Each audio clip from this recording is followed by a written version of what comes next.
बैठना क्यों? अगर आपके जीवन में वचन होगा तो वो आपकी अगुवाई करेंगे। अगर आपके जीवन में वचन होगा तो आप सेफ रह सकते हो, आप छुड़ाए जा सकते हो, आप बचाए जा सकते हो, आप अपने आप को स्थिर कर सकते हो, अपने आप को सिद्ध कर सकते हो। अगर परमेश्वर का वचन आपके हृदय में होगा, कोई मायने नहीं आप कितने घंटे प्रेयर करते हो, कोई मायने नहीं रखता कि आप कितने उपवास रखते हो या कितना आप पवित्र आत्मा से भरते हो या कितनी अन्य भाषा आप बोलते हो। अगर प्रभु का वचन नहीं है आप ठनठनाते हो, पीतल और झनझनाते हो, झांझो। हाँ, अगर प्रभु का वचन आपके दिल में नहीं है तो आप ठनठनाते हो, पीतल और झनझनाते हो, झांझो। क्योंकि प्रभु का वचन ही आपको स्वर्ग लेके जाएगा, प्रभु का वचन ही आपको बुराई से बचाएगा, आपको पाप से बचाएगा, बीमारियों से छुटकारा देगा। कई औरतें कहती हैं कि हमें दिखाई नहीं देता, उनको पैसे दो तो वो सब गिन के बता सकती है, लेकिन प्रभु का वचन दे तो वो गिन नहीं सकती। हाँ, उनसे पूछो, वो जिनको मैंने देखा है जिनको ज्यादा वो लगा होता है तो वो कहती वचन नहीं पढ़ा जाता, बाकी हमसे प्रेयर करी जाती है, हमसे उपवास भी रखा जाता, लेकिन प्रभु का वचन नहीं पढ़ा जाता। हजार हजार के नोट उनके हाथ में रख देना, वो आपको गिन के बता देंगे कि ये कितने नोट हैं। हाँ या ना? लेकिन जब परमेश्वर का वचन आता है तो लोग पढ़ना नहीं जानते, क्योंकि ये वचन जो है बोरिंग लगता है। ये लोग वचन बाइबल खोलने से, लोग बाइबल उठाने से बाइबल आपके अंदर नहीं चली जाएगी। हाँ, सोचो आज बाइबल खत्म हो जाए दुनिया के अंदर से तो आपके शरीर में क्या है? हाँ, आप ये नहीं बोल सकते प्रभु मेरे शरीर में वो है जो मैंने पिछले दिनों में प्रभु आत्मा में भरा। हाँ, प्रभु मेरे शरीर में अभिषेक है, प्रभु मेरे शरीर में रूह है, प्रभु मेरे शरीर में खुदावंद तेरे प्रति प्यार है। नो, प्रभु तुम्हारे शरीर में वचन देखना चाहते हैं, तुम्हारे हृदय में वचन देखना चाहता है। अगर तुम्हारे हृदय में वचन नहीं है तो तुम ठनठनाते हो, पीतल और झनझनाते हो, झांझो। हाँ, वचन आपके बच्चों को बचा सकता है, आपके पतियों को, आपके घराने को, आपकी जातियों को बचा सकता है, आपको स्वर्ग लेके जा सकता है, परमेश्वर से मेल आपका करा सकता है, आपकी अगुवाई कर सकता है सिर्फ परमेश्वर का वचन। और जो वचन पढ़ने वाले नहीं है वो हमेशा हानि में रहते हैं, हमेशा प्रॉब्लम में रहते हैं, क्योंकि शैतान जो है प्रार्थना से नहीं डरता, आपकी प्रार्थना में कितने वचन है वो देखता है। हाँ, आपकी प्रार्थना में कितने वचन आप बोल रहे हो वो देखता है। खाली प्रेयर करने से शैतान दौड़ नहीं सकता, खाली प्रेयर करने से बंधन नहीं तोड़ सकते जब तक कि प्रेयर के साथ आप वचन ना बोलो। हाँ, वेस्ट है प्रेयर, वेस्ट है उपवास अगर वचन आपकी जिंदगी का हिस्सा नहीं है, आपके जीवन का हिस्सा नहीं है। अगर आप बाइबल पढ़ने वाले मसीह नहीं हो, आपका वेस्ट है। क्योंकि बाइबल बताती है वचन एक ऐसी चीज है जो आपको परमेश्वर से जोड़ के रखता है, आपका मेल मिलाप करा के रखता है, पाप से छुटकारा। सोचो एक जवान लड़का अगर उसके सामने पाप है तो वो कैसे बचेगा? हाँ, कहेगा प्रभु जी मैं प्रेयर करता हूँ 3 घंटे। हाँ, कौन सी प्रेयर करता है? वचन क्या है? हाँ, कुछ भी नहीं है। प्रभु जी मैं गलती से पाप कर बैठा है, और उससे पूछो तेरी प्रेयर लेवल कितनी थी? 3 घंटे मैंने तो प्रेयर करी, मैंने तो पता नहीं कितने उपवास करे, लेकिन गिरा क्यों? वचन नहीं था अंदर, इसलिए गिर गया। और प्रभु ने कहा वे विचार नहीं करना, इसलिए मैंने वो पढ़ा नहीं, इसलिए मैं गिर गया। जब वचन अंदर नहीं गया तो वो गिर गया। मैंने इतने दासों को गिरता हुआ देखा जिनकी जिंदगी में वचन था लेकिन प्रभु की ओर वफादारी नहीं थी। हाँ, सब कुछ कंप्लीट होना चाहिए। अगर आप चाहते हो, हाँ, एक औरत को प्रोफेसी दी जा रही थी कि तू तेरा बांझपन टूटेगा तो आशीषित होगी, तुझे बेबी के साथ ब्लेस करेगा परमेश्वर, लेकिन वो हर साल उसके लिए प्रोफेसी कर देता, हर साल उसके लिए प्रोफेसी कर देता, लेकिन उसके जीवन में कभी भी बच्चे की आशीष नहीं मिली। वो सोचने लगी ये बार बार अगवा प्रोफेसी करता है लेकिन मेरी जिंदगी में काम नहीं हुआ। और एक दिन क्या हुआ, वो सिर्फ बैठी थी अपने पति के साथ, और जैसे बाइबल का वचन खुला और वचन को सुनती सुनती वो आशीषित हो गई और बेबी उसकी छाती से लग गया। हाँ, उसका बेबी हो गया। सोच के देखो, जब वो वचन सुन रही थी और उसने रिसीव करा परमेश्वर का वचन, और थोड़े दिन बाद उसको न्यूज आई, उसको गुड न्यूज के साथ वो ब्लेस हुई कि उसको बेबी है। हाँ, सोच के देखो परमेश्वर का पावरफुल, जो प्रेयर नहीं कर सकती, जो उपवास नहीं कर सकता, वो परमेश्वर का वचन कर सकता है। और जो बहन और जो भाई और जो बंदा परमेश्वर का वचन लेके नहीं घूमता वो हमेशा ठनठनाते पीतल और झंझनाते झांझ होता है। मैं आपको सच बोल रहा हूँ, वचन सबको मिल जाएगा लेकिन उसका प्रकाश भी होना चाहिए। संडे को चर्च में आने से या 1 घंटा प्रेयर करने से, उपवास करने से कुछ नहीं होता। परमेश्वर का वचन आपके हृदय में कितना है। अब शैतान आपकी प्रेयर से नहीं भागने वाला, आपके वचन देखेगा आपके दिल में कितने वचन है। अगर आपके दिल में वचन है तो शैतान आ कैसे सकता है? हाँ, आपके पास आ कैसे सकता है? अगर आग से आप तपाए हुए हो तो आपके विरोध शैतान आ कैसे सकता है? आप खुद सोच के देखो। अगर आप आलस आता है, कई लोगों को आलकस आता है। कितने लोग 4 बजे उठते हैं? अपने हाथों को खड़ा करो। 4 बजे प्रभु का धन्यवाद करो। हाँ, हालेलुया। एक बहन मुझसे पूछ रही थी, सबसे बेस्ट टाइम बताओ, जो प्रेयर का टाइम है जो सबसे बेस्ट है वो मुझे बताओ। मैंने उसको एक ही बात कहा, दिन में तो गधा भी परमेश्वर से प्रेयर करता है। सबसे बेस्ट टाइम तो जब मैं बताता हूँ, रात के 12 बजे के बाद कर। हाँ, जिस टाइम शैतान का टाइम भी शुरू होता है, जिस टाइम पे उसकी आराधना भी शुरू होती है और प्रभु के लोगों की भी आराधना शुरू होती है, सबसे बेस्ट टाइम है 12 बजे के बाद प्रार्थना करने का। मैं आपको सच बोल रहा हूँ। और सुबह 4 बजे का टाइम, क्योंकि इस टाइम में कोई किसी को नहीं खोजता, वो अकेला खड़ा रहता है। कई लोग अपने परिवार के साथ सो जाते हैं, बच्चे भी सो जाते हैं, प्रभु के नबी भी सो जाते हैं, चेले भी सो जाते हैं, दास भी सो जाते हैं, स्वर्गदूत भी एक बार अपने आप को झपकी दे देते हैं, लेकिन वो हमेशा जागता रहता है, पूरी रात जागता है और अगले पूरे दिन जागता रहता है। किस लिए? सिर्फ आपकी रक्षा करने के लिए। हाँ, वो कभी ना सोता है, हाँ, ना कभी उगता है। वो ऐसा परमेश्वर है। हाँ, जब वो आपके लिए इतना सब कुछ कर सकता है तो कौन सी लोग कहते हैं परमेश्वर से बात कैसे करे? जो बाइबल है वो बात ही है। हाँ, उसको पढ़ो और प्रभु आपसे बात करेगा। हाँ, आप शीशा देखोगे, आईना देखोगे और देखोगे आपके अंदर कितने खमीर है, देखोगे कितने धब्बे आपके अंदर है, कितने टोट आपके अंदर है, आज भी आप क्या कर रहे हो वो देखोगे। बाइबल को पढ़ो तो सही, प्रभु का वचन अपने अंदर अपनी अतड़ियों के अंदर पचा तो सही। हाँ, स्वर्ग जाना चाहते हो, प्रभु के साथ संगति करना चाहते हो परमेश्वर यीशु मसीह के साथ बातें करना, तो बाइबल को पढ़ो, क्योंकि यीशु मसीह जो है वो बाइबल में ही है। प्रोफेसियों को पढ़ो परमेश्वर की। अगर नहीं वचन याद होता, दिन का एक वचन याद कर लो तो साल में 365 दिन होते हैं, तो 365 वचन आपके हृदय के अंदर होंगे। शुरू से अपने बच्चों को वचन डालना सिखाओ। हाँ, फिर बड़े होंगे, फिर आपको पता चलेगा। हाँ, बाप जुआ खेलता है तो कल बच्चा बड़ा होगा तो वो भी जुआ खेलेगा। क्यों? क्योंकि वचन उसके अंदर नहीं दिया ना, इसलिए। हाँ, अगर बाप सिगरेट पीता है, कल बच्चा बड़ा होगा सिगरेट पिएगा। हाँ, क्यों? वचन उसके अंदर नहीं दिया था ना, इसलिए।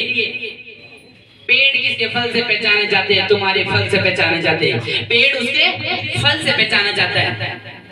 अगर पेड़ अच्छा होगा तो फल खुद ही अच्छे होंगे। शुरू से अगर आप परमेश्वर का वचन सुनाकर उनकी ताड़ना करो तो कल जब वो बड़े होंगे तो ज्यादा प्रॉब्लम तुम्हारी जिंदगी में नहीं आएगी। हाँ, इसलिए हमेशा याद रखना, प्रभु का वचन आगे लेके चलना, अपनी समझ का सहारा नहीं लेना, तो तू परमेश्वर का भी और इंसानों का अनुग्रह भी पाएगा। मैंने ऐसी औरतों को देखा है जो इंसान के अनुग्रह में भी और परमेश्वर के अनुग्रह में भी है। हाँ, क्यों? क्योंकि वचन को पकड़ के खड़ा है। अगर आप वचन आपके अंदर होगा, आपका विरोध हो जाए, आप वहीं अपनी दिशा पे खड़े रहोगे। हाँ, आप समझ जाओगे कि मुझे यहाँ से निकलना नहीं है, मुझे यहीं पे खड़ा है। आयुब की जिंदगी में बीमारी आई, लेकिन प्रभु का वचन उसने पकड़ा हुआ था। हाँ, प्रभु यीशु मसीह ने मृत्यु भी सह ली, लेकिन प्रभु का वचन नहीं तोड़ा। यही असली नबी होते हैं, यही असली मसीह होते हैं, जो बातों से नहीं कर्मों से परमेश्वर का थैंक्स करते हैं, जो अपनी जिंदगी से परमेश्वर का थैंक्स करते हैं, अपने जीवन से परमेश्वर का थैंक्स करते हैं, जो मुसीबत में, बीमारियों में, दुखों में भी परमेश्वर का थैंक्स करते हैं। ऐसे लोगों को परमेश्वर प्यार करता है। आमीन। इसलिए आज से वचन डालना शुरू करो, अपनी समझ का सहारा नहीं लेना। चाहे आप रेस्टोरेंट खोलो, चाहे बिजनेस खोलो, चाहे आप कुछ भी करो, चाहे मैरिज करो, चाहे कुछ भी करो, आप परमेश्वर की मर्जी को अनुसार पूरा करो, तो तुम मनुष्य का और परमेश्वर का दोनों का अनुग्रह ले पाएगा। आमीन। इसलिए अपने कामों को यहोवा पर डाल दो, वो तुम्हारी कल्पना को सिद्ध करेगा। इसलिए परमेश्वर के बहुत से वाचे हैं, बहुत से वादे आपके साथ साथ, जो परमेश्वर आपकी जिंदगी में तब पैदा करता है जब आपकी जिंदगी में वो डोरी बनती है। जो डोरी 3 धागों से बंधी हो वो नहीं टूटती। उपवास, प्रार्थना और वचन, एक भी मिस हुआ, आपकी जिंदगी से कुछ ना कुछ मिस होएगा। वचन मिस हुआ तो शैतान को कोई प्रॉब्लम नहीं आपके पास आने से, आपके साथ लड़ने से, आपके घर में लड़ाई कराने से उसको कोई प्रॉब्लम नहीं।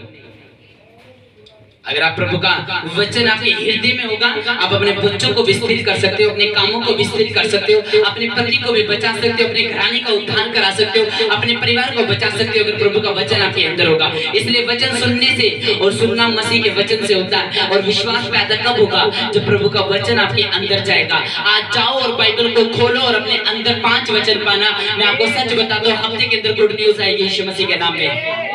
आमीन। इसलिए प्रभु का वचन इतना जरूरी है। उसने कहा मैंने तेरे वचन को अपने हृदय में रख लिया है ताकि तेरे विरुद्ध पाप ना करो। इसका मतलब वचन को रखना पड़ता है, वचन को मनन करना पड़ता है, परमेश्वर के वचन को अपने दिल में पढ़ना पड़ता है, उसको पढ़कर अपने दिल में रखना पड़ता है ताकि कल जब मैं बीमार हूँ तो मेरी बीमारी में मेरा अविश्वास पैदा ना हो। जब कल मेरा विरोध हो तो मैं प्रभु को वचन छोड़ ना दूं। इसलिए परमेश्वर ने कहा, हाँ सभी प्रभु को जानते हो। बातों से लोग परमेश्वर का थैंक्स करते हैं, लेकिन कर्मों से कौन परमेश्वर का थैंक्स करता है, ये मायने रखता है। भाई इसका स्पीकर तो गया, डाउन हो गया। हालेलुया। इसलिए प्रभु का थैंक्स करो वचन के द्वारा। जब वचन आप पढ़ते हो ना, तब प्रभु से आप बात करते हो। लोग कहते हैं प्रभु से बात कैसे करें? वचन को पढ़ो, प्रभु से बात करो, क्योंकि वचन ही आपको स्थिर करते हैं, आपका विश्वास पैदा करते हैं, आपको विश्वास में बढ़ाते हैं, आपकी अगुवाई करते हैं, आपको चंगा करते हैं, आपको छुड़ाते हैं।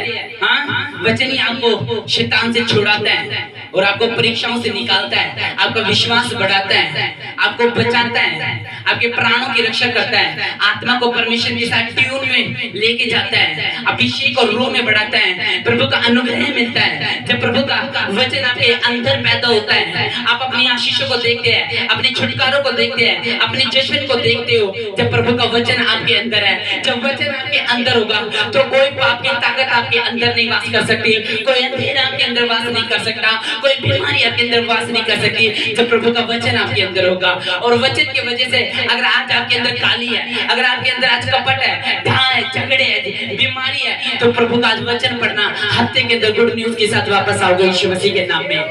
आमीन। विश्वास के साथ वचन सुनना आपका विश्वास जब पैदा होता है, प्रार्थना से या वचन से मेल मिलाप कैसे होता है आपका? प्रार्थना से, वचन से। यीशु मसीह की स्टोरी को कहां बाहर से पढ़ते हो या वचन से पढ़ते हो? वचन से। इसका मतलब प्रभु ने क्या कहा भजन संहिता में, मैं अपने नाम से ज्यादा किसको अहमियत देता हूँ? पड़ोसी को या वचन को? सोचो, अगर आप बाइबल पढ़ना छोड़ देते हो, आपका कोई दोस्त आ गया तो आपसे बड़ा मूर्ख कोई नहीं। अगर रिश्तेदार आपका आ जाता और आप बाइबल को आप फेंक देते हो तो आपसे ज्यादा मूर्ख कोई नहीं है। मैंने ऐसे लोगों को देखा, बाइबल उनके पाँव के नीचे पड़ी है और वो उसी बाइबल के पैर रखे जा रहे हैं। हाँ, घरों में बाइबल पता नहीं कैसे कैसे पड़े होते हैं, किसी को संदूक के ऊपर पड़ी होती है, किसी को अलमारी के ऊपर फेंक रहे होते हैं, कोई कैसे रखता है, कोई दीवार पे रखता है, कोई बेड के नीचे रखता है। हाँ, मैंने सोचा ये प्रभु का आदर है। हाँ, ये प्रभु को क्या खिलौना मान के चल रहे हैं। वो जो बवंडर में होकर चलता है, समुद्रों के बीच से होकर चलता है, आग से होकर चलता है, आंधी और तूफानों को हुक्म देता, वो भी थम जाते हैं। उसको तुम क्या कर रहे हो? अपने आसपास वचन की रिस्पेक्ट करना सीखो। हाँ, परमेश्वर को अपने अंदर लो। हाँ, जब अंदर कैसे होगा? जब वचन नहीं होगा तो दिमाग में टेंशन तो होगी ना। हाँ, जब वचन नहीं होगा तो अंदर अविश्वास तो पैदा होगा ना परमेश्वर के प्रति। जब वचन अंदर नहीं होगा तो शैतान मारेगा ना, बीमारी पैदा होगी ना। जब वचन अंदर होता तो विश्वास पैदा होता, और विश्वास पैदा होता तो प्रभु के करीब जाने का मुझे मौका मिलता, प्रभु के साथ बातें करने का मौका मिलता। सोचो, परमेश्वर स्वर्ग आ गया और बाइबल का कोई वचन आपके अंदर नहीं है तो आपको परमेश्वर कैसे बोल सकता है तू स्वर्ग में मेरे साथ जाएगा? आप उसको जो यीशु मसीह के साथ क्रूस में लटकाया गया था, कितने डाकू थे? हाँ, एक ने कहा प्रभु अगर तो परमेश्वर का पुत्र है तो खुद को बचा। एक ने कहा चुप रहे, हम अपनी करने का फल आप भुगत रहे हैं। लेकिन इसने कोई गुनाह नहीं करा, इसने कोई पाप नहीं करा। प्रभु जब तेरा राज्य आए तो मेरी सुधि जरूर लेना। उसी शाम परमेश्वर ने कहा आज शाम तुम मेरे साथ कहाँ होगा? स्वर्ग में होगा। इसका मतलब उसके अंदर वचन नहीं था तो प्रभु ने वादा कैसे कर दिया? उसके अंदर हो ना हो लेकिन प्रभु के अंदर वचन था और उसने परमेश्वर की बात को माना, परमेश्वर के वचन को पूरा करा। इसलिए प्रभु ने कहा आज तो मेरे साथ स्वर्ग में होगा। उसके बाद टाइम नहीं था लेकिन जीवित वचन जो उसके साथ लटकाया हुआ था उसी ने कह दिया मैं तुझे कहता हूँ तू मेरे साथ स्वर्ग में होगा।